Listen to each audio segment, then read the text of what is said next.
Sa pagdiriwang ng Buwan ng Wika at Buwan ng Kasaysayan ngayong Agosto, isang natatanging exhibit ang ginaganap ngayon sa konsulado sa Toronto. Kasangga ang grupo ng mga Filipino Muslim sa syudad.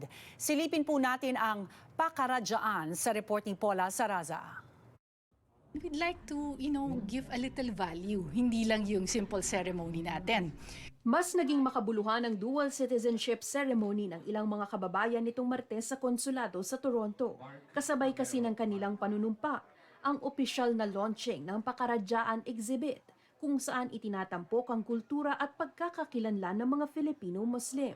Dito sa Canada, it's 75th anniversary of Philippines-Canada relations.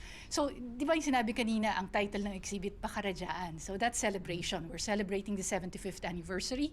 We're celebrating Buwan ng Wika. We're celebrating Buwan ng Kasaysayan. So, gusto lang namin na hindi malimutan ng ating mga kababayan that, we have a Muslim-Filipino community. Ito ang kauna-unahang kolaborasyon ng Muslim-Filipino Association of Canada at ng Philippine Consulate na sadyang itinapat sa pagdiriwang ng Buwan ng Wika. Sa munting espasyo sa loob ng konsulado, matatagpuan ang mapa ng Mindanao, tahanan ng 13 ethno-linguistic Muslim groups sa Pilipinas. Gayon din ang iba pang mga larawan at mga kagamitang bumubuo sa makulay na kultura ng mga kababayang Muslim. May mga pictures na artifacts, yung mga sinaunang panahon na mga gamit ng ating mga kamusliman sa Philippines.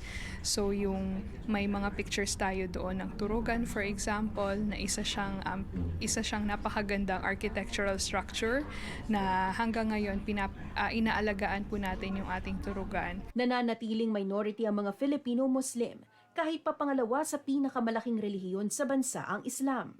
Kahit hindi ito minority kami, pero ganun pa man, hindi po ito rason o dahilan na hindi namin may ipagmamalaki yung aming napakagandang kultura. 6.4% of the population of the Philippines is made up of Muslims, and Islam is the second largest religion in the country. And dito sa Canada, we have a growing number of Muslim Filipinos, and they are our partners in promoting friendship and cooperation with Canada. Umaasa silang sa pamamagitan ng exhibit, mabigyang kaalaman ng mga Pilipino sa Canada tungkol sa kasaysayan ng mga kababayang Muslim. May part din ng buhay ko na nasa Manila ako at usually, hindi lang isang beses, hindi lang 10, mahigit 10, natanong na ako, ano ang salitang Muslim or marunong ka bang magsalita ng Muslim? So napakahirap po talaga na yung tanong na yon kasi unang-una, walang general na language. So bawat ethno-linguistic group ay may kanya-kanyang salita. At magbukas ng interes na bisitahin ang mga lugar na ito sa Mindanao para personal na masaksihan ang mayamang kultura ng bahaging ito ng bansa. This is an attempt na ipakita natin na though magkakaiba man yung languages ng 13 ethno-linguistic groups, pero united po tayo at saka we are celebrating the diversity of these groups. Maaaring bisitahin ang pakaradyaan exhibit dito sa Philippine Consulate sa Toronto hanggang katapusan ng Agosto. Paula Saraza, Omni News, Toronto.